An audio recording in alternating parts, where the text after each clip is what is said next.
पापा, आपको याद है ना, कल मेरे स्कूल में एनुअल फंक्शन डे है और मैं डांस करने वाली हूँ, तो आपको दादी नानी सबको लेकर आना है। और कल तो मम्मी को भी आना पड़ेगा।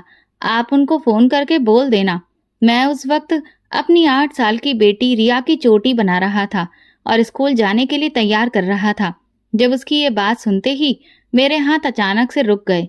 मैं थोड़ा सा घबराते हुए बोला, बेटा लेकिन मम्मी नहीं आ पाएंगी। मैंने तुमसे कहा ना कि वो अपने काम के सिलसिले में बाहर गई हुई हैं। रिया जिद करते हुए कहने लगी, पापा आप हमेशा यही बोलते हैं। मैं कभी अपनी मम्मी से नहीं मिली। आप मुझे कभी उनसे वीडियो कॉल भी नहीं कराते। मेरे स्कूल में मेरे सारे दोस्तों के मम्मी पापा साथ में आते हैं। वे लोग अपने मम्मी पापा के साथ खूब घूमने जाते हैं, लेकिन आपने कभी मुझसे मेरी मम्मी से नहीं मिलवाया। नानी भी बार बार यही कहती है कि तुम्हारी मम्मी काम करने बाहर गई है। क्या मम्मी को मेरी याद नहीं आती, जबकि मैं उन्हें कितना मिस करती हूँ। ये कहते ही रिया की आंखों में आंसू आ गए। अपनी बच्ची को दुखी देखकर मेरा भी जी भर आया।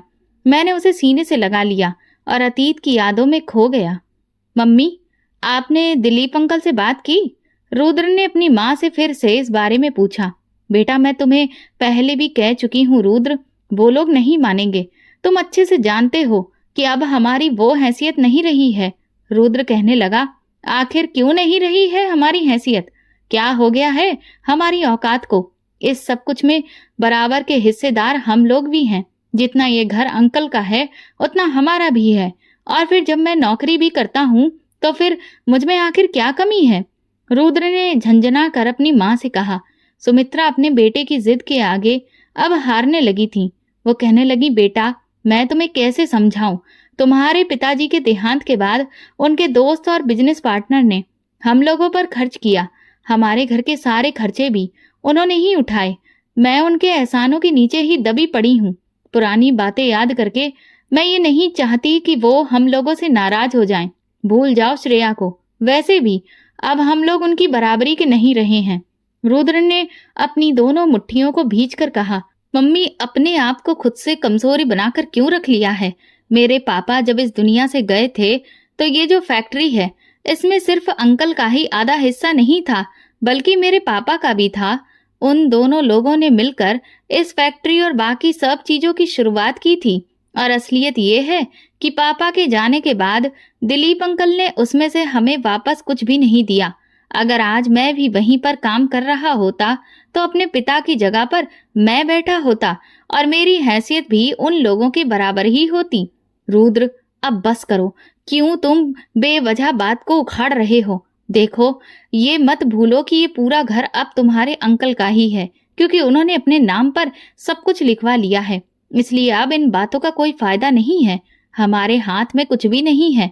मैं नहीं चाहती कि मैं उनसे ये कहूँ कि बचपन में अपने श्रेया का और रुद्र का रिश्ता तय किया था और अब आप अपनी बेटी की शादी मेरे बेटे से कर दें। अगर मैं इस बारे में कुछ भी कहूँ तो वो तुरंत ही हमें धक्के मार कर इस घर से निकाल देंगे। तुम ही सोचो, फिर मैं कहाँ जाऊंगी इस बुढ़ापे में? तुम जानते हो, तुम्हारी तो सैलरी भी इतनी नहीं है कि हम लोग किराए का घर भी अफोर्ड कर सकें। और फिर यहाँ पर तुम्हारे पिताजी की यादें हैं। मैं किसी भी कीमत पर ये घर छोड़कर नहीं जाना चाहती। कम से कम उन्होंने इतनी इंसानियत तो दिखाई कि हमें इस घर से नहीं निकाला। रुद्र अपनी माँ की बात सुनकर अपना गुस्सा जब्त करके रह गया। बचपन से उसने श्रेया के सपने अपनी आंखों में सजाए हुए थे। पहले तो दिलीप की भी यही इच्छा थी, लेकिन रुद्र के पिता के देहांत के बाद हालात पूरी तरह से बदल गए। सारी फैक्ट्री पर दिलीप का कब्जा था या फिर उसके बड़े बेटे रजत का। हालांकि इधर रुद्र अपने माँ बाप का इकलौता बेटा ही था। जब तक उसके पिता जिंदा थे उसके नखरे उठाते थे। उसके पास हर एक चीज थी, गाड़ी थी, ऐशो आराम था, अय्याशी की हर चीज थी, सब कुछ था। लेकिन जिस वक्त वो 10वीं क्लास का स्टूडेंट था और उसकी उम्र सिर्फ 15 साल के आसपास थी, तब उसके पिता एक प्लेन क्रैश के हादसे का शिकार हो गए और हमेशा के लिए सबको छोड़कर चले गए। लेकिन इसके बाद तो सबके व्यवहार में बदलाव आने लगा। बेशक वे लोग उसके बाद भी इसी घर में रहते रहे, लेकिन जो रुद्र के पिता के हिस्से में आया था वो बहुत ही कम था। दिलीप ने अपने दोस्त की मौत का फायदा उठा लिया था। वे दोनों बचपन के दोस्त थे और दोनों की आंखों में अमीर बनने के सपने भी थे। और इसी सपने को पूरा करने के लिए वे दोनों शहर आए, एक साथ मिलकर मेहनत की। और जब एक सुनहरा मौका अमीर बनने का मिला तो दोनों ने एक साथ उस मौके को भुनाया और मिलकर अपना खुद का कारोबार शुरू किया, क्योंकि उन्हें ये समझ आ चुका था कि नौकरी करके वे कभी भी अमीरों वाली जिंदगी नहीं जी सकते। और बस दोनों की दोस्तों की मेहनत रंग लाई। उनका कारोबार दिन रात तरक्की करने लगा। वे जो भी संपत्ति खरीदने गए उसमें दोनों की बराबरी की हिस्सेदारी थी, ताकि कोई भी लड़ाई झगड़ा ना हो। लेकिन रुद्र के पिता के मरने पर दिलीप पूरी तरह से बदल गया। दिलीप के बंगले के ऊपर वाला पोर्शन सुमित्रा और उसके बेटे को दे दिया। हर जरूरत के लिए सुमित्रा जी को दिलीप के सामने ही हाथ फैलाने पड़ते थे, क्योंकि सब कुछ उसने अपने अंडर कर रखा था।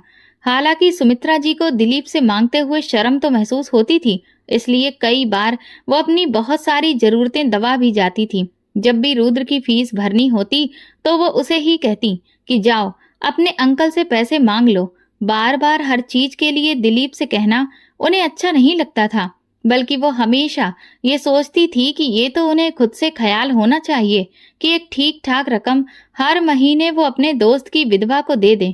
लेकिन नहीं, जब पैसे का गुरूर इंसान के दिमाग पर चढ़ जाता है तो सामने वाले को बेइज्जत करने में बहुत मजा आता है और इंसान अपने पुराने दिन भूल जाता है।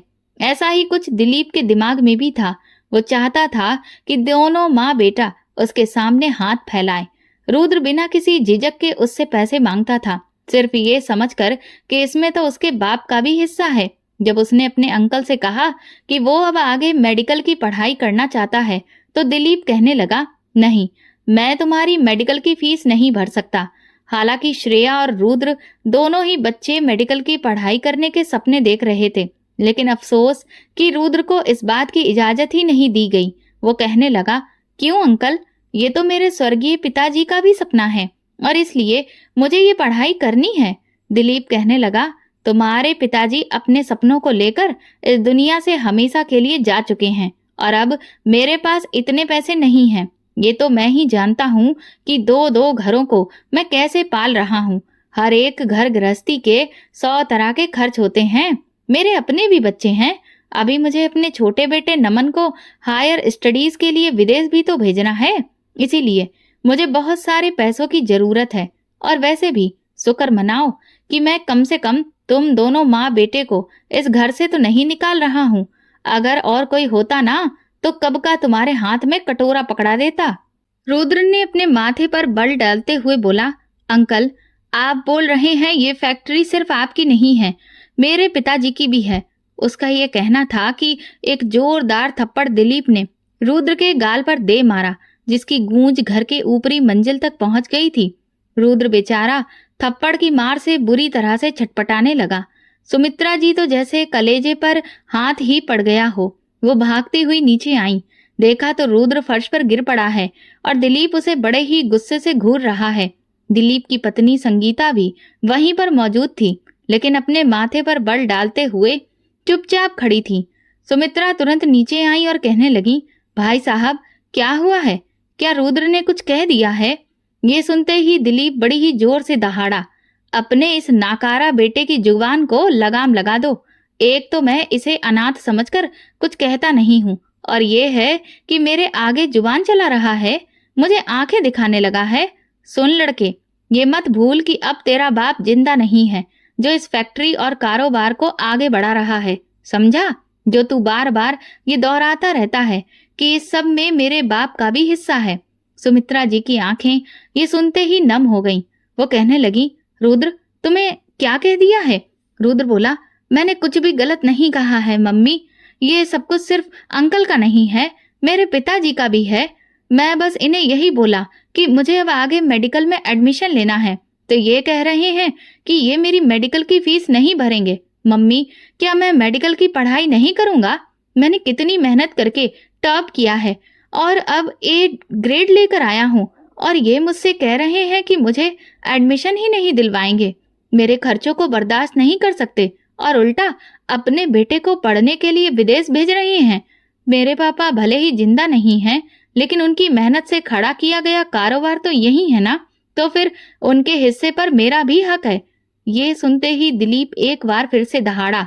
सुन रही हो इसकी जुबान को? मैं बहुत कुछ बर्दाश्त कर रहा हूँ इस लड़के से। बोलो कि तुरंत मेरी नजरों के सामने से दफा हो जाए, वरना मैं तुम दोनों को धक्के मारकर अभी के अभी निकाल दूंगा। और रही बात इसके बाप के हिस्से की, तो अब उसका कुछ भी नहीं है। ये घर मेरे नाम पर है और फैक्ट्री भी। मैंने ही मेहनत करके इतनी कामयाबी तक ये पहुंचाई है। इसका बाप तो बस पक्की पकाई खिचड़ी लेकर बैठा था। सबसे ज्यादा मेहनत तो मैं करता था, और वो कारोबार से मिलने वाले पैसे पर खूब ऐश कर रहा था। इसीलिए तुम्हारा बेटा इस सब पर अब कोई भी अधिकार नहीं रखता है। मैं जो कुछ भी तुम लोगों को दे रहा हूँ उसे मेरा एहसान समझकर रख लो और अपने बेटे की जुबान पर लगाम लगाओ, वरना तुम लोग दर दर की ठोकरें खाओगे। ये सुनते ही सुमित्रा अच्छी तरह से समझ गई कि उनके पति के साथ साथ उनका अधिकार और उनका हिस्सा भी हमेशा के लिए जलाकर राख कर दिया गया है। सुमित्रा रुद्र को ऊपर लेकर चली गई। उसके पूरे गाल पर 5 उंगलियों का निशान छपा हुआ था और आंखों से आंसू बह रहे थे, लेकिन इस वक्त वो बहुत ही गुस्से में था। अपने आंसुओं को बार बार साफ कर रहा था। सुमित्रा के पास और कहीं भी जाने का कोई ठिकाना भी नहीं था, क्योंकि उनके पति का ना तो कोई भाई या बहन था और ना ही कोई खास रिश्तेदार। सास ससुर तो कब के स्वर्ग सिधार गए थे, और गांव में जो कुछ थोड़ी बहुत जमीन थी उसे ही तो बेचकर उनके पति ने यहाँ शहर में नया कारोबार शुरू किया था। तो अब जो कुछ दिलीप भीख के तौर पर उन्हें दे रहा था उसे ही वो चुपचाप रखने के लिए मजबूर थीं, और इतना सब कुछ सहने के बाद भी उन्हें यहाँ पर रहना ही था। यही उनकी किस्मत में था। दूसरी तरफ रुद्र को श्रेया से कोई खास लगाव नहीं था, लेकिन इतने लंबे समय से उसके अंदर लगी आग हर रोज बढ़ती ही जा रही थी। वो चाहता था कि श्रेया से उसकी शादी हो जाए और वो दिलीप को अपने सामने झुकने पर हर हाल में मजबूर कर दे, क्योंकि जो जिल्लत दिलीप ने उसके साथ की थी वो कभी भी उसे भूल नहीं पाया था। हालांकि सुमित्रा जी उसे बहुत समझाती थी, लेकिन इस सब के बावजूद भी रुद्र की आंखों में दिलीप के लिए नफरत दिन व दिन बढ़ती ही जा रही थी, क्योंकि दिलीप हर बात पर उसे नीचा दिखाया करता था। इस फैसले के बाद रुद्र ने मेडिकल का सपना छोड़कर चुपचाप कॉमर्स ले लिया। उसने अपना बीकॉम पूरा किया और फिर एक बैंक में नौकरी कर ली। वो ऑनलाइन भी कुछ न कुछ करता रहता था। अपने और अपनी माँ के खर्चों को उसने बहुत जल्दी ही उठाना शुरू कर दिया।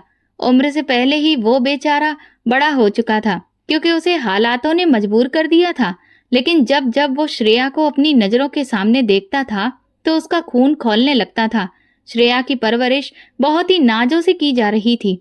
उस लड़की को अगर एक छींक भी आ जाती तो दिलीप डॉक्टरों की लाइन ही लगा देता था, और अपनी बेटी पर तो धड़ाधड़ पैसा खूब खर्च कर रहा था। वो उसे मेडिकल की पढ़ाई भी करवाना चाहता था। हालांकि श्रेया पढ़ने में कोई बहुत ज्यादा अच्छी नहीं थी। सुमित्रा जी इस बात से बेखबर थीं कि रुद्र के अंदर कौन सी नफरत दिन रात पल रही है। जब रुद्र की उम्र 25 साल की हुई तब उसने कहा, आप अंकल से बात करिए और जो वादा उन्होंने मेरे पिता से किया था पूछिए कि अब उनका उस बारे में क्या ख्याल है। सुमित्रा ये सुनकर हैरान हुई और वो कहने लगी, कौन सा वादा? वो कहने लगा, मेरा और श्रेया का रिश्ता उन्होंने ही तो पक्का किया था ना। उस वक्त हम दोनों छोटे थे। सुमित्रा कहने लगी, तुम छोटे थे लेकिन फिर भी तुम्हें अभी तक वो सारी बातें याद हैं। देखो बेटा, अब उन बातों की कोई भी अहमियत नहीं रही है। तुम भी देख रहे हो ना कि हम लोग उन्हें फूटी आंख पसंद नहीं आते, तो तुम ये कैसे सोच सकते हो कि वो अपनी लड़की का रिश्ता तुमसे कर देंगे? जब उन्होंने अपने दोस्त से अपनी दोस्ती नहीं निभाई तो दोस्त से किया हुआ वादा कैसे निभाएंगे? रुद्र कहने लगा, फिर भी आप एक बार बात तो करिए। सुमित्रा जानती थी कि इन सब बातों का कोई मतलब नहीं है, इसलिए वो बार बार रुद्र को ही समझा रही थी कि तुम अब ये सब बातें भूल जाओ। लेकिन रुद्र के अंदर तो जैसे जिद बढ़ती ही जा रही थी। इसका एक कारण ये भी था कि श्रेया भी उसकी बेइज्जती करने में कभी भी कोई कसर नहीं छोड़ती थी। वो एक भी मौका अपने हाथ से जाने नहीं देती थी। रुद्र अपनी बाइक बंगले के अंदर ही एक कोने में लगाता था, और जब भी श्रेया अपनी गाड़ी निकालती थी तो हर बार उसकी मोटरसाइकिल पर हिट करके ही जाती थी और मोटरसाइकिल को गिरा देती थी। जिस तरह की नफरत दिलीप के दिल में उन लोगों के लिए थी, उसने ठीक वैसी ही नफरत अपने बच्चों में भी डाली थी। श्रेया रुद्र और सुमित्रा को भिखारी और उनसे कम समझती थी। उसकी सोच यही थी कि वे लोग उसके बाप के टुकड़ों पर पल रहे हैं। जब से रुद्र की बैंक में नौकरी लगी थी, सुमित्रा ने नीचे जाकर दिलीप के सामने हाथ फैलाने भी छोड़ दिए थे। बस जो कुछ भी रुद्र लेकर आता था, वो लोग उसी में गुजर बसर करने की कोशिश करते थे। रोज अपनी माँ की तरफ से बिल्कुल वो मायूस हो गया था और इसीलिए अब उसने एक नया खेल खेलने के बारे में सोचा। पहले तो वो श्रेया से बहुत लड़ता झगड़ता था। जब भी वो उसकी मोटरसाइकिल गिरा देती तो वो उस पर चीखता चिल्लाता, जिससे हंगामा खड़ा हो जाता। और बात जब दिलीप तक पहुंचती तो वो सुमित्रा को बातें सुनाता कि अपने बेटे की जुबान पर लगाम लगवाओ, वरना ये मुझसे फिर से थप्पड़ खाएगा। लेकिन अब रुद्र के दिमाग में तो कोई दूसरी ही खिचड़ी पक रही थी, इसीलिए उसने श्रेया से लड़ना झगड़ना छोड़ दिया। जब भी वो नीचे आता और बैंक जाने के लिए अपनी बाइक निकालता, तो इसी वक्त श्रेया भी यूनिवर्सिटी जाने के लिए निकलती थी। अक्सर गेट वो अपनी बाइक के लिए खुद ही खोलता था, लेकिन आज उसने वो गेट पूरा खोल दिया। फिर श्रेया से कहने लगा, पहले तुम अपनी गाड़ी बाहर निकाल लो, मैं अपनी बाइक बाद में निकाल लूंगा। श्रेया ने हैरानी से उसे देखा, क्योंकि अक्सर तो रुद्र जिद में पहले अपनी बाइक निकालता था और फिर दरवाजा पूरा बंद करता था, तब जाता था। वो कहने लगी, अरे आज मुझ पर इतनी मेहरबानी क्यों कर रहे हो? रुद्र ने पलटकर कहा, क्योंकि मुझे अपनी औकात समझ में आ गई है, अपनी हैसियत दिख गई है। मैं तुम्हारे पापा के टुकड़ों पर पल रहा हूँ, इसीलिए थोड़े बहुत उनके काम करने में कोई बुराई नहीं है। आखिर तुम लोगों के इतने सारे एहसान हैं मुझ पर, मेरी माँ पर, बस इसीलिए मैंने सोचा कि अब तुमसे लड़ना झगड़ना छोड़ दूंगा। श्रेया उसकी बात सुनकर जितनी हैरान होती थी उतना कम था।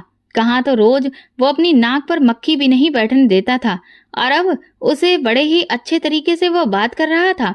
श्रेया बोली, हाँ ये तो बहुत अच्छा है, अगर तुम हर दिन हमारे एक एक एहसान को इसी तरह से याद करते रहो। ये कहते हुए वो अपनी गाड़ी बाहर निकाल चुकी थी और रुद्र मुस्कुराने लगा। वो दिल में बहुत कुछ सोच चुका था। अब तो वो दिलीप की भी हर बात को चुपचाप मान लेता था।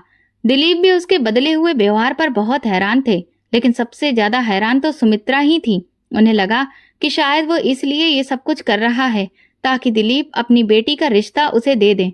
हालांकि ये मुमकिन नहीं था।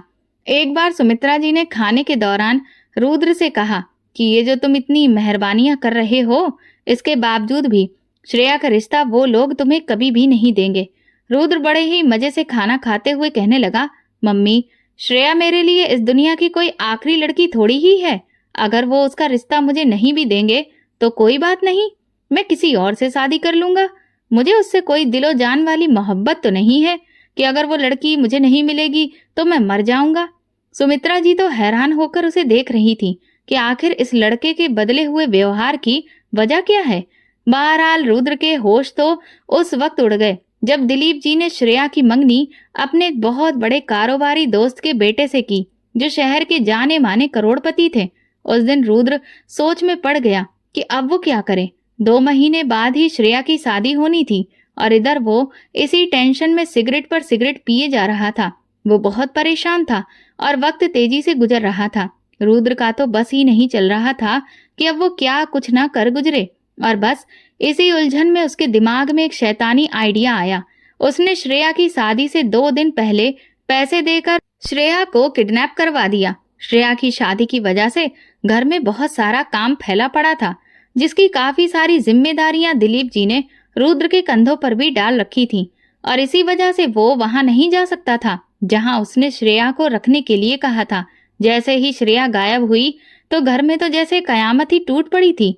पहली बार उसने दिलीप को इस तरह से फूट फूट कर रोते हुए देखा था। रुद्र ने जो प्लान बनाया था उसके मुताबिक रात को वो उस जगह पर जाता, उन लड़कों को पैसे देकर वहां से चला आता, लेकिन अब वो लड़के रुद्र का फोन ही नहीं उठा रहे थे, उससे कोई बात ही नहीं कर रहे थे। इस सब से वो बहुत ज्यादा परेशान हो गया कि आखिर वे लोग उससे बात क्यों नहीं कर रहे हैं। वो चाहता था कि 2 दिन तक वे लोग इस फ्लैट में श्रेया को रखें और फिर 2 दिन बाद उसे आजाद कर दें। इस तरह किसी को भी ये पता ही नहीं चलेगा कि ये सब कुछ श्रेया के साथ किसने करवाया था, और ऐसे रुद्र पर भी कोई शक नहीं आएगा, क्योंकि वो हर वक्त इन सब लोगों की आंखों के सामने ही रहेगा। और इधर श्रेया की बदनामी भी हो जाएगी।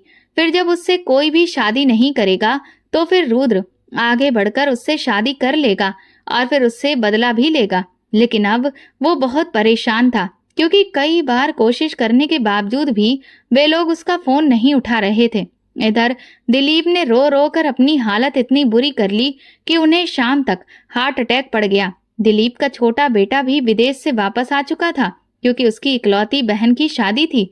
अपने पिता की ये हालत देखकर वो उन्हें लेकर तुरंत अस्पताल भागा। रुद्र को भी उन लोगों के साथ ही जाना पड़ा। घर में तो कोहराम ही मच गया था। सुमित्रा भी बहुत परेशान थी। दिलीप की हालत लगातार बिगड़ती ही चली जा रही थी और इधर रुद्र सिर्फ इसलिए परेशान था क्योंकि वे लोग उसका फोन नहीं उठा रहे थे। अस्पताल में सिर्फ नमन ही था जो कि भाग दौड़ कर रहा था, क्योंकि दिलीप का बड़ा बेटा बिजनेस के सिलसिले में विदेश गया था और उसे किसी भी तरह से कोई संपर्क ही नहीं हो पा रहा था। नमन अकेला था, इस वजह से रुद्र उसे अकेला छोड़कर नहीं जा सकता था।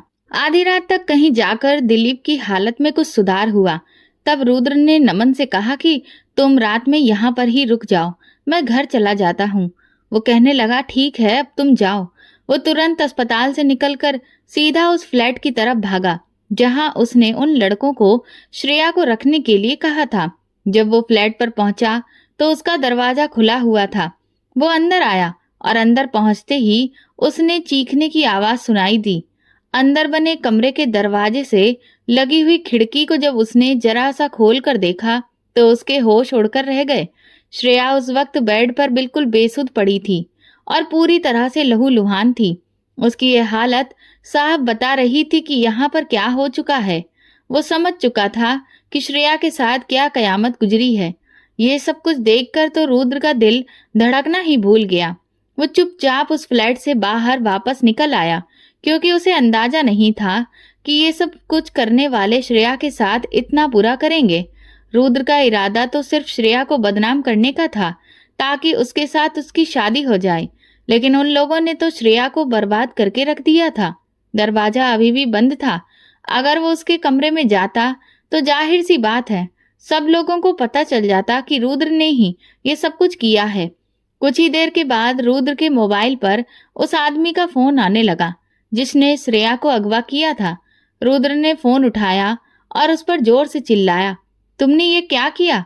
मैंने तुमसे कहा था ना कि उस लड़की को हाथ भी मत लगाना। वो आदमी कहने लगा, क्या हो गया है सेठ? तुमको भी तो उस लड़की के साथ यही सब कुछ करना था। अपुन ने सोचा तेरा ये काम भी हम ही कर देते हैं। अरे तुझे तो हमें इस सब के पैसे अलग से देने चाहिए। देख सेठ, लड़की बहुत खूबसूरत थी और इसीलिए खुद पर काबू रखवाना बहुत मुश्किल हो गया था। लेकिन देखना, वो तो अभी भी तेरे इस फ्लैट पर है। तू भी चला जा और अपना गुस्सा उतार ले।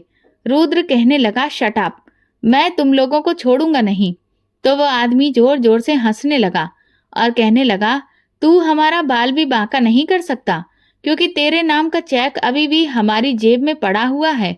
अगर तूने जाकर पुलिस को इस बारे में कुछ भी बताया तो फिर याद रख, तू खुद भी उल्टा ही फंस जाएगा। और हाँ, कान खोलकर सुन ले, बाकी के बचे हुए पैसे मेरे अकाउंट में ट्रांसफर कर देना, वरना सुन, पुलिस के पास मैं खुद जाऊंगा। रुद्र ने पहली बार ऐसा कोई गलत काम किया था, लेकिन अब उसकी हालत ये हो रही थी कि वो समझ ही नहीं पा रहा था कि वो करे तो क्या करे। वो दोबारा से फ्लैट के अंदर गया और धीरे से जाकर जिस कमरे में श्रेया पड़ी हुई थी वहां का दरवाजा धीरे से खोल दिया। वो जानता था कि श्रेया जब अपने होश में आएगी तो वो कमरे से बाहर निकलने की कोशिश जरूर करेगी। इतना करके वो वहां से चुपचाप निकल आया। इस गुनाह के पैसे भी उसे देने पड़े, क्योंकि ऐसे लोगों से वो झगड़ा मोल नहीं ले सकता था। सुबह सुबह ही श्रेया लुटी पिटी हालत में घर वापस आ चुकी थी। उसे इस तरह देखकर उसकी माँ पहले तो अपना सिर पीटना शुरू कर दिया और फिर बुरी तरह से रोने धोने लगी। सुमित्रा भी जोर जोर से रोने की आवाज सुनकर नीचे उतर आई। रुद्र उस वक्त घर पर ही था। वो जानता था कि संगीता का रोना धोना इतना तेज क्यों हो रहा है। सुमित्रा के साथ वो भी नीचे आया। श्रेया की हालत देखकर पहली बार उसे श्रेया पर तरस आया। संगीता जी कहने लगी, कहाँ गई थी तुम? श्रेया बोली, मैं तो शॉपिंग करने के लिए गई थी मम्मी, लेकिन एक सुनसान सड़क पर मेरी गाड़ी को कुछ आदमियों ने अपनी गाड़ी से रोक लिया। उन्होंने अपनी गाड़ी मेरी गाड़ी के सामने ही खड़ी कर दी और फिर मुझे जबरदस्ती गाड़ी से उतार कर अपनी गाड़ी में बिठाकर एक फ्लैट पर ले गए। उनके चेहरे पर नकाब थे मम्मी। मैं नहीं जानती वो कौन थे। मैं उनसे लगातार पूछती रही कि आखिर वो लोग मुझे यहाँ पर क्यों लेकर आए हैं। अगर उन्हें पैसे चाहिए तो मैं अपने बाप से जितने पैसे कहे उतने दिलवा देती हूँ, लेकिन वो लोग मेरी जिंदगी को बर्बाद ना करें। पर मेरी इतनी मिन्नतें करने के बावजूद भी उन्होंने मेरी एक भी नहीं सुनी और मेरी जिंदगी खराब करके रख दी।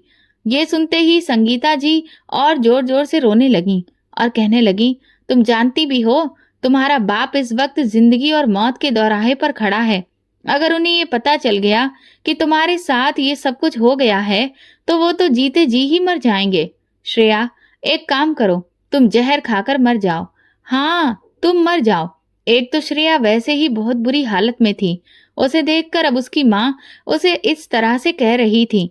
संगीता जी का इतना कहना था कि वह अचानक उठी और बुरी तरह से श्रेया को मारने लगी, उसका गला कसकर दबाने लगी। सुमित्रा और रुद्र तुरंत आगे बढ़े और उन्होंने खींचकर संगीता को पीछे किया। रुद्र कहने लगा, आंटी आपको ये क्या हो गया है? आपको उसकी हालत दिखाई नहीं दे रही? उसके साथ पहले से ही इतना गलत हो चुका है और ऊपर से आप हैं कि उसे मार रही हैं। संगीता कहने लगी, और बताओ मैं क्या करूं? इस लड़की को मर जाना चाहिए। अगर ये लड़की जिंदा रही तो फिर हम सब मर जाएंगे, क्योंकि इस दुनिया को, इस समाज को कभी भी इस बात पर यकीन नहीं आएगा कि इसके साथ कोई हादसा हुआ था। सब लोग तो यही कहेंगे कि ये लड़की खुद से ही घर से भाग गई थी। और मान लो अगर किसी को भरोसा हो भी गया तो ऐसी लड़की से शादी कौन करेगा जिसके साथ इतना सब कुछ हो गया हो। ये कहते ही वो फूट फूट कर रोने लगी। श्रेया धम्म से जमीन पर गिर गई। उसकी हालत ऐसी थी कि बस जैसे अभी बेहोश हो जाएगी। संगीता जी फिर से उसे देखकर बोली, इससे अच्छा था कि तू मर जाती और यहाँ कभी वापस ही नहीं आती। अरे तू कहीं भी चली जाती, नदी में कूद जाती या किसी पटरी पर लेट जाती। ये सब कुछ चल ही रहा था कि श्रेया धीरे धीरे कदम बढ़ाते हुए किचन के अंदर चली गई। ये देखकर रुद्र तुरंत उसके पीछे ही भागा। उसने देखा कि वो एक तेज धार वाली छुरी पकड़कर अपने पेट पर मारने जा रही थी कि तभी रुद्र ने उसकी कलाई को कसकर पकड़ लिया और हाथ से छुरी छीनकर दूर फेंक दी। रुद्र बोला, तुम पागल हो गई हो? अपनी माँ की बातों पर दिल से ले रही हो? अरे तुम्हारी ऐसी हालत देखकर वो खुद भी होश में नहीं है। कम से कम तुम तो थोड़ा होश रखो। श्रेया पलटकर बोली, नहीं, मेरी मम्मी ठीक कह रही हैं, छोड़ दो मुझे मर जाना ही चाहिए। वो लगातार रो रही थी और अचानक रुद्र के पैरों में गिरकर कहने लगी, रुद्र, मैं सच कह रही हूँ, मेरा कोई भी कसूर नहीं था। मुझे नहीं पता कि उन लोगों ने मुझे क्यों अगवा किया, क्यों मेरी जिंदगी बर्बाद की। ये कहकर वो अपना सिर पटकने लगी। उसने अपना चेहरा दोनों हाथों में छुपा लिया। रुद्र उसे शांत करने की कोशिश कर रहा था। वो बोली, मुझे छोड़ दो, मेरा मर जाना ही अब इस घर के लिए बेहतर है, वरना मेरा बाप भी मर जाएगा। लेकिन रुद्र जैसे तैसे उसे बाहर लेकर आया। वो बोला, आंटी मैं करूंगा श्रेया से शादी। ये बात घर की है और घर के अंदर ही रहेगी। किसी को कुछ भी बताने की कोई जरूरत नहीं है। दिलीप अंकल से आप बात कर लीजिए प्लीज। ये सुनते ही संगीता हैरत से उसे देखने लगी और इधर सुमित्रा भी हैरान होकर अपने बेटे को देख रही थी। संगीता जी तो जैसे दोबारा होश में आई। वो कहने लगी, क्या रुद्र तुम सच कह रहे हो? तुम मेरी बेटी को इज्जत दोगे? तो वो कहने लगा, हाँ, मैं आपकी बेटी को इज्जत दूंगा। सबसे ज्यादा हैरान तो श्रेया थी। उसने कभी भी रुद्र के साथ कोई अच्छा व्यवहार नहीं किया था। उसे वो हमेशा बुरा भला कहती रहती थी, नीचा दिखाती रहती थी, लेकिन आज वही रुद्र उसे इज्जत दे रहा था। श्रेया ने अपना हाथ रुद्र के हाथ से छुड़ाया और बोली कि पागल हो गए हो? मैं तुम्हारे काबिल नहीं हूँ। तुम एक अच्छे इंसान हो। मैंने तुम्हारे साथ कभी भी कुछ भी अच्छा नहीं किया, तो फिर तुम क्यों मुझे अपनाना चाहते हो? रुद्र बोला, चुप हो जाओ। देखो मैं कोई अनजान इंसान नहीं हूँ। न जाने कितने सालों से मैं तुम्हें जानता हूँ। जो मैं तुम पर शक करूंगा, जो कुछ भी हुआ है उसकी सच्चाई मुझे भी पता है और मुझे तुम पर पूरा भरोसा है। मैं तुमसे भी रिक्वेस्ट करता हूँ कि इस सबको एक हादसा समझकर भूल जाओ। श्रेया रोते हुए अपने कमरे में जा चुकी थी। शाम तक नमन भी दिलीप को लेकर घर वापस आ चुका था। सिर्फ नमन ही इस बारे में जानता था कि श्रेया घर वापस आ गई है और किस हालत में आई है। उसे ये भी पता चल चुका था लेकिन दिलीप इन सब बातों से वाकिफ नहीं थे। दिलीप जी जब कमरे में आकर लेटे तो कहने लगे, नमन, मैं ठीक हो जाऊंगा, तुम फिक्र मत करो, तुम बस पुलिस को खबर कर दो। पता नहीं मेरी बेटी कहाँ पर है, किस हालत में है। नमन कहने लगा, पापा, श्रेया घर वापस आ गई है। ये सुनते ही दिलीप उठने की कोशिश करने लगे, लेकिन नमन ने उन्हें लेटे रहने दिया। वो कहने लगा, आप किसी भी तरह की कोई टेंशन मत लीजिए। श्रेया की शादी उसी तारीख को होगी जिस तारीख को तय की गई थी। दिलीप की आंखों से आंसू बहने लगे। वो कहने लगे, लेकिन वो लोग तो इस शादी से इनकार कर चुके हैं। अब भला कौन करेगा उससे शादी? कौन करता है एक ऐसी लड़की से शादी जो शादी के 2 दिन पहले ही अपने घर से भाग गई हो और 2 दिन बाद अचानक से लौट आई हो? हर कोई यही तो समझेगा कि वो लड़की अपनी इज्जत खोकर ही आई होगी। तुम बताओ, कहाँ गई थी श्रेया? नमन कहने लगा, पापा, इस समय उसकी कोई भी गलती नहीं है। किसी ने श्रेया को अगवा कर लिया था। ये सब उसके साथ जो कुछ भी हुआ है वो सिर्फ एक हादसा है और रुद्र उसके साथ शादी करने के लिए तैयार है। ये सुनकर दिलीप को झटका लगा। वो कहने लगा, लेकिन वो उससे शादी कैसे कर सकता है? हम लोगों ने तो कभी भी उसके साथ कोई भी भलाई नहीं की। नमन कहने लगा, फिर भी रुद्र ने खुद ही कहा है कि वो श्रेया से शादी करेगा। पापा, हम लोगों ने शायद उसे समझने में गलती कर दी। आखिर है तो वो आपके खास दोस्त का बेटा ही। हम लोगों ने उससे रिश्ता नहीं निभाया, लेकिन उसने अपने पिता की परवरिश का सबूत दिया है और इसीलिए इस मुश्किल वक्त में वो हमारी इज्जत पर पर्दा डालने के लिए तैयार है। इधर सुमित्रा बहुत परेशान थी। वो कहने लगी, रुद्र, तुमने इतना बड़ा फैसला किससे पूछकर किया है? रुद्र बोला, क्या मतलब है मम्मी? आपने श्रेया की हालत नहीं देखी? जबकि सच्चाई ये थी कि जो असलियत है वो रुद्र जानता था। सुमित्रा कहने लगी, उसकी जो भी हालत हो हमारी बला से है, लेकिन हम लोग क्यों उन लोगों के साथ भलाई करें? सारी जिंदगी उन्होंने हमारे साथ कितना बुरा किया है। हमें पूरे परिवार ने 1-1 रुपए के लिए तड़पाया है, बेइज्जत किया है, यहाँ तक कि तुम्हारे पापा को भी खूब कोसा है। और फिर अब तुम क्या सोचकर ये फैसला कर रहे हो? क्या तुम वो सब कुछ भूल गए? ये सुनते ही रुद्र अपनी नजर चुराने लगा। वो बोला तो कुछ भी नहीं, लेकिन जो कुछ उसने किया था वो बस उसी का पश्चाताप करना चाहता था। 2 दिन बाद बस कुछ ही मेहमानों के बीच में उन दोनों की शादी हो गई। दिलीप उस वक्त बड़ी मुश्किल से सोफे पर बैठे हुए थे। ना तो श्रेया ने कोई भारी भरकम लहंगा पहना हुआ था और ना वो इस तरह से तैयार हुई थी जैसे कि एक दुल्हन तैयार होती है। बस एक साधारण सा लहंगा पहनकर हल्का फुल्का मेकअप करके वो तैयार हुई, वो भी सिर्फ रुद्र की वजह से, क्योंकि एक वही था जिसने उसे इज्जत की चादर पहना दी थी। लेकिन उसे ये बिल्कुल भी नहीं पता था कि सच्चाई क्या है। बड़े ही बेमन से सुमित्रा उसे ऊपर लेकर आई, रुद्र के कमरे में जाकर बिठा दिया। उन्हें तो बस यही लग रहा था कि रुद्र ने ये एक जज्बाती फैसला लिया है। जब रुद्र अपने कमरे में वापस गया तो उसे श्रेया की सिसकियों की आवाज सुनाई दे रही थी। वो अंदर ही अंदर बहुत शर्मिंदा होता हुआ धीरे धीरे कदम बढ़ाता हुआ उसके पास पहुंचा और जैसे ही उसके पास बैठा तो वो पीछे की तरफ खिसक गई। रुद्र ने अभी उसे हाथ भी नहीं लगाया। वो कहने लगा, देखो श्रेया, तुम परेशान मत हो, मैं तुम्हें किसी भी तरह की कोई भी तकलीफ नहीं दूंगा। लेकिन वो लगातार रोए जा रही थी। कहने लगी, तुमने अपने साथ अच्छा नहीं किया है।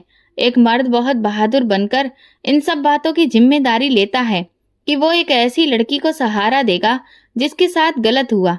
लेकिन समझ लो, ये सब आसान नहीं होता, इसके लिए बहुत बड़ी हिम्मत चाहिए होती है। रुद्र कहने लगा, देखो, तुम ये समझो कि तुम्हारे साथ कुछ हुआ ही नहीं है। श्रेया बोली, ये सब कहना बहुत आसान लगता है। रुद्र बोला, नहीं, इतना भी मुश्किल नहीं है। वो रोते हुए बोली, बहुत मुश्किल है। रुद्र ने कहा कि ठीक है, मैं मानता हूँ, लेकिन वक्त सब कुछ भुलाने के लिए काफी होता है। और फिर देखो, अब मैं तुम्हारे साथ हूँ। रुद्र की बात सुनकर वो ध्यान से देखने लगी। कहने लगी, मेरे साथ इतना अच्छा बर्ताव क्यों कर रहे हो? मैं तो इस काबिल भी नहीं हूँ। वो बोला, बस तुम इस बारे में ज्यादा मत सोचो, तुम आराम से बेड पर सो जाओ और मैं सोफे पर सो जाऊंगा। वो अपने कपड़े चेंज करके लेट चुकी थी और रुद्र भी सोफे पर चुपचाप लेट गया। वक्त ऐसे ही गुजर गया। वो उसे नॉर्मल हालत में वापस करवाने की कोशिश करता रहता और अंदर ही अंदर अपनी इस हरकत पर पछताता भी रहता, क्योंकि उसके साथ ये सब रुद्र की वजह से ही हुआ था। जब भी रुद्र श्रेया के करीब जाने की कोशिश करता तो वो उसे वैसे ही खौफ से देखकर बुरी तरह से चिल्लाने लगती। उसकी हालत बिल्कुल पागलों के जैसी हो जाती। कभी कभी तो श्रेया को ऐसा लगता कि सामने उसके रुद्र नहीं, वो 3 आदमी खड़े हुए हैं। इतना ज्यादा शोर होता कि सुमित्रा भी उठकर कमरे से बाहर आ जाती। रुद्र रोज रोज समझाना उसे अपने गले से लगाकर शांत करने की कोशिश करता और इस बात का यकीन दिलाने की कोशिश करता कि वो उसका पति है, लेकिन श्रेया कुछ भी समझती नहीं थी। उस वक्त उसकी दिमागी हालत पूरी तरह से बिगड़ जाती थी, इसलिए मजबूरन रुद्र को दूर हटना पड़ता था। इस तरह से 1 महीना अभी गुजरा ही था कि श्रेया की हालत बिगड़ने लगी। उसे कुछ भी ठीक से हजम नहीं हो रहा था। इन सब बातों से सुमित्रा भी वाकिफ थी कि अभी तक रुद्र और श्रेया के बीच में पति पत्नी के रिश्ते जैसा कुछ भी नहीं है। और जब रुद्र से डॉक्टर के पास लेकर गया और डॉक्टर ने बताया कि आपकी पत्नी प्रेग्नेंट है, तो रुद्र के साथ साथ श्रेया के भी होश उड़ गए थे। वो बदहवास सी होने लगी। उसकी वही हालत हो गई। वो बिल्कुल पागलों जैसी हरकतें करने लगी। यहाँ तक कि उसने लेडी डॉक्टर का भी कोई लिहाज नहीं किया। वो वहीं अस्पताल में जोर जोर से चिल्लाने लगी और रुद्र से कहने लगी कि मैं इस बच्चे को पैदा नहीं करना चाहती। ये मेरा बच्चा नहीं है। देखो रुद्र, इस बच्चे को अभी मेरे वजूद से नोच कर निकाल दो। मुझे ये बच्चा पैदा नहीं करना। लेडी डॉक्टर भी उसकी इस तरह की बिगड़ी हुई हालत को देखकर बहुत परेशान हो गई। वो पागलों की तरह रुद्र का गिरेबान पकड़कर बुरी तरह से झकझोर रही थी और चिल्ला चिल्ला कर उसके मुंह पर कह रही थी कि बच्चा मैं पैदा नहीं करना चाहती। वो उसे संभालने की कोशिश कर रहा था। श्रेया, भगवान के लिए चुप हो जाओ। लेकिन वो कुछ भी सुनने समझने को तैयार ही नहीं थी। बार बार कहे जा रही थी कि इस बच्चे को मुझसे अलग कर दो, वरना मैं अपने आप को कुछ कर लूंगी। लेडी डॉक्टर समझ गई कि आखिर ऐसी क्या वजह है कि आपकी पत्नी इस खबर को सुनने के बाद इस तरह से रिएक्ट कर रही हैं। इससे पहले कि रुद्र डॉक्टर के सामने कोई बहाना बनाता, श्रेया खुद ही कहने लगी, इसलिए क्योंकि ये मेरा बच्चा नहीं है। वो अपने पागलपन में डॉक्टर को सब कुछ साफ साफ बता चुकी थी। डॉक्टर भी ये सब सुनकर खामोश हो गईं। रुद्र डॉक्टर के सामने हाथ जोड़कर कहने लगा कि मैं आपसे रिक्वेस्ट करता हूँ, आप इस बच्चे को हटा दीजिए, क्योंकि इसके अलावा हमारे पास और कोई रास्ता नहीं है। डॉक्टर ने भी उनकी हालत को समझा और हामी भर दी और तुरंत ही श्रेया को लेकर इमरजेंसी रूम में चली गईं। रुद्र को लग रहा था कि एक बार श्रेया का पीछा इस बच्चे से छूट जाएगा तो उसकी हालत अपने आप ठीक हो जाएगी, लेकिन उसका गुनाह इतनी आसानी से उसका पीछा नहीं छोड़ सकता था। तकरीबन आधे घंटे के बाद हैरान परेशान सी डॉक्टर बाहर निकली तो रुद्र भी अचानक खड़ा हो गया और बोला, क्या हो गया है डॉक्टर? डॉक्टर ने उसे देखते हुए कहा, देखिए आपकी पत्नी की हालत बहुत ज्यादा नाजुक है और ऐसे में हम ये नहीं कर सकते, क्योंकि अगर हमने ऐसा किया तो आपकी पत्नी की जान भी जा सकती है। उनका बीपी बहुत जल्दी जल्दी ऊपर नीचे हो रहा है। इस वजह से बेहतर यही है कि इस बच्चे को वो जन्म दें। आप उनका बेहतर ख्याल रखें, जिससे उनकी मानसिक हालत सुधरे। ये सुनने के बाद तो रुद्र वहीं सर पकड़कर बैठ गया। उसे तो कुछ समझ ही नहीं आ रहा था कि अब वो इन सारे हालातों को कैसे संभालेगा। वो श्रेया को वापस घर लेकर आ गया। रुद्र के समझाने के बावजूद भी श्रेया इस हादसे को भूलने के लिए तैयार ही नहीं थी। अब तो श्रेया को लगातार पागलपन के दौरे पड़ने लगे थे। ये सब देखकर उसे अपनी गलती का एहसास हो रहा था। श्रेया का इलाज एक अच्छे मेंटल डॉक्टर से करवाया जाने लगा। उसकी कई तरह की थेरेपी भी होती, लेकिन वो एक जिंदा लाश बनकर रह गई थी। धीरे धीरे उसका पेट बढ़ने लगा, जिसे देख देख कर सुमित्रा भी मुंह बनाती रहती थी, क्योंकि उन्हें अच्छे से पता था कि ये बच्चा मेरे बेटे का नहीं है, लेकिन सिर्फ रुद्र की खातिर ही वो उसका ख्याल रख रही थी। संगीता जी भी अपनी बेटी की देखभाल में कोई कसर नहीं छोड़ती थी। उन्हें भी ये सच्चाई पता थी कि ये बच्चा रुद्र का नहीं है, लेकिन फिर भी रुद्र ने इस बच्चे और उनकी बेटी को अपनाया है, इसका वो बहुत ज्यादा एहसान मानती थी। अब रुद्र की इज्जत उस घर में सबसे ज्यादा होती थी। एक तरह से देखा जाए तो रुद्र के दिल में जो बदले की आग थी, उसका बदला लिया जा चुका था। लेकिन रुद्र को बिल्कुल भी सुकून नहीं मिला था, क्योंकि वो ऐसा कभी नहीं चाहता था, बल्कि अब तो वो अंदर ही अंदर अपने गुनाह के पश्चाताप की आग में जल रहा था। जैसे जैसे महीने बीत रहे थे, श्रेया की मानसिक हालत इतनी खराब हो रही थी कि वो खुद से ही अपने बच्चे को खत्म करने की कई बार कोशिश करने लगी थी। इस वजह से रुद्र बहुत परेशान रहता था। जब उसे कोई भी रास्ता नहीं सूझा तो मजबूरन श्रेया को अब बांध कर रखा जाने लगा। ये सब देखकर सुमित्रा भी रोज जलती रहती थी। वो ये भी सोचती थी कि इस सब में आने वाले इस बच्चे का भी कोई कसूर नहीं है। जैसे तैसे 9 महीने बीते और श्रेया ने एक प्यारी सी बेटी को जन्म दिया। रुद्र ने उस बच्ची को श्रेया के पास लिटाना चाहा तो उसने नफरत भरी नजर से देखते हुए उस बच्ची को कहीं दूर फेंकने के लिए रुद्र से कहा। ये सुनते ही रुद्र की आंखों में आंसू आ गए। वो सोचने लगा कि आज मेरे कारण एक माँ अपनी ही बेटी से नफरत कर रही है, लेकिन इस सब में इस बेचारी बच्ची का भला क्या कसूर है। रुद्र और संगीता जी खुद से उसकी देखभाल कर रहे थे। इधर कुछ महीने बीते तो रुद्र को लगा कि शायद अब वो श्रेया के साथ अपने रिश्ते को आगे बढ़ा सकता है, लेकिन जब भी वो श्रेया के पास आने की कोशिश करता, उसे समझाता, तभी उसकी मानसिक संतुलन और ज्यादा खतरनाक हो जाता। वो अपना सिर पटकने लगती। ये सब देखकर उसे अपनी गलती का हर वक्त एहसास होता। अब हालात ऐसे थे कि ना तो वो उसे छोड़ सकता था और ना ही ठीक से अपना पा रहा था। एक हादसे में श्रेया की जिंदगी को पूरी तरह से नरक जैसा बना दिया था और इधर सुमित्रा भी उसे अलग से बातें सुनाती रहती थी कि तुम्हारे इस फैसले ने तुम्हारी पूरी जिंदगी बर्बाद करके रख दी है। तुम्हें क्या पड़ी थी इस लड़की से शादी करने की। रुद्र भी सोचता था कि वो तो अपनी माँ को बता ही नहीं सकता कि उसने कितना बड़ा गुनाह किया है। अब श्रेया हर चीज से डरने लगी थी और इसी वजह से फिर ये सब ने मिलकर ये फैसला किया कि उसे मेंटल हॉस्पिटल में एडमिट करा दिया जाएगा। हालांकि श्रेया की बच्ची अभी बहुत छोटी थी, लेकिन उसकी हालत में कुछ तो सुधार हो, बस यही सोचते हुए उसे पागलखाने भेज दिया गया। रुद्र हर वक्त बहुत परेशान रहता था। कभी कभी इंसान ऐसी गलतियां कर देता है जिस पर उसे बाद में बहुत गहरा अफसोस होता है। दुनिया के सामने तो रुद्र ने ये साबित कर दिया था कि उसने श्रेया के साथ बहुत ही बड़ी अच्छाई की है, लेकिन असलियत में उसने जो गुनाह किया था वो वही जानता था, जिस कारण उसने ये फैसला लिया। उसके ही किए की ये सजा थी जो उसे इस तरह से मिल रही थी। कभी कभी रुद्र श्रेया से पागलखाने मिलने जाता था, लेकिन उसकी हालत देखकर उसे बहुत अफसोस होता था। इधर उसकी बेटी रिया धीरे धीरे बड़ी हो रही थी। पहले तो रुद्र को इतना कुछ खास उससे लगाव नहीं था, लेकिन उस बच्ची की मासूमियत ने न सिर्फ रुद्र का बल्कि सुमित्रा जी का भी दिल जीत लिया। दिलीप ने रुद्र को उसका हिस्सा न सिर्फ कारोबार में बल्कि प्रॉपर्टी में भी दे दिया, जिससे रुद्र का वो सपना पूरा हो गया जो बरसों से वो देखता आ रहा था। उसने नए सिरे से कारोबार को संभालना शुरू किया और दिन रात खूब मेहनत करके तरक्की पर तरक्की करता चला गया। वो जब भी ऑफिस से थका हारा घर लौटता तो रिया अपने नन्हे नन्हे हाथों से खुद उसके लिए गिलास में पानी लेकर आती और बड़े ही प्यार से तोतली जवान में पूछती, पापा आप थक गए होंगे।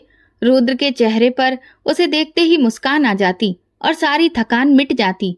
वो मन ही मन सोचता कि ये जो कुछ भी हुआ है इसमें इस बच्ची का कोई कसूर नहीं है। ये कितनी मासूम है।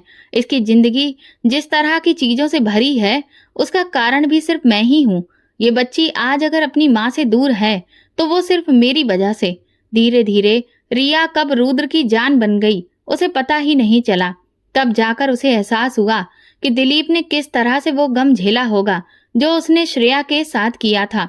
वो हर दिन अपने गुनाहों की माफी भगवान से मांगता था। जब वो करोड़ों में कमाई करने लगा तो उसने बहुत सारे ऐसे संस्थान बनाए जहां पर विधवा, बेसहारा और ऐसी लड़कियां जिन्हें उनके परिवार के द्वारा या समाज के द्वारा ठुकरा दिया गया है, रहने, खाने और अपने पैरों पर खड़े होने की सुविधा दी गई। वो सारी औरतें रुद्र को दुआ देती नहीं थकती थीं और उसे बहुत अच्छा इंसान मानती थीं, लेकिन वही जानता था कि वो कितना बड़ा गुनहगार है। रिया जैसे जैसे बड़ी होती जा रही थी, अपनी माँ के बारे में हर दिन पूछती थी और वो लोग सिर्फ उसे बहाने बनाते थे कि उसकी माँ अपने काम के सिलसिले में कहीं बाहर गई हुई हैं। और इस तरह से कई साल बीत गए, लेकिन उसे कभी अपनी माँ से ना तो मिलने का मौका मिला और ना बात करने का। लेकिन एनुअल फंक्शन डे पर उसने जिद पकड़ ली कि माँ को मेरा डांस देखना हर हाल में आना ही पड़ेगा। पर पूरा घर जानता था कि ये नामुमकिन है। और जब फंक्शन वाले दिन रिया ने देखा कि उसकी माँ नहीं आई है तो वो बुरी तरह से रोने लगी, यहाँ तक कि उसने खाना पीना भी छोड़ दिया। तब मजबूरन रुद्र को अपनी बेटी को शांत कराने के लिए उसकी माँ की सच्चाई से रूबरू कराना पड़ा। हालांकि वो जानता था कि अभी उसका दिमाग इतना बड़ा नहीं है कि इन सब बातों को समझ सके, लेकिन फिर भी उसने शुरू से अपनी बच्ची में बहुत समझदारी देखी थी। इसलिए वो एक दिन रिया को लेकर पागल खाने गया। रिया को समझ नहीं आ रहा था कि उसके पापा उसे कहाँ लेकर जा रहे हैं, लेकिन जब वहां एक कोठरी में उसने सामने बैठी उजड़ी हुई हालत में एक औरत को देखा तो वो बड़ी हैरान थी। रुद्र ने बड़े ही प्यार से उसे बताया कि ये तुम्हारी मम्मी है, उनकी तबीयत ठीक नहीं है और इनका यहाँ पर इलाज चल रहा है, लेकिन देखना बहुत जल्द ये ठीक हो जाएंगी। रेया बेचारी अपनी माँ को देखकर मम्मी मम्मी कहकर पुकारने लगी, लेकिन श्रेया तो किसी और ही दुनिया में थी, जैसे कि उसे कुछ सुनाई ही नहीं दे रहा था। वो एक टक दीवार को देखे जा रही थी। ये सब देखकर रुद्र बहुत बुरी तरह से रोने लगा। उसे खुद पर गुस्सा आने लगा। उसका मन चाह रहा था कि वो अपना सर फोड़ ले कि उसने एक माँ बेटी की जिंदगी तबाह कर दी है, लेकिन अब वो खुद को भी कोई नुकसान नहीं पहुंचा सकता था, क्योंकि उसे अपनी बेटी के लिए जीना था। उस दिन के बाद से रिया अक्सर अपनी माँ से मिलने की जिद करती और रुद्र हर हफ्ते उसे मिलने जाता। शायद ये भगवान का चमत्कार था या कुछ और।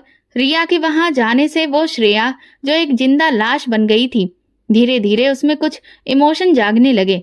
वो अब टूटे फूटे शब्दों में जवाब देती और कभी कभी रिया को देखकर मुस्कुरा देती।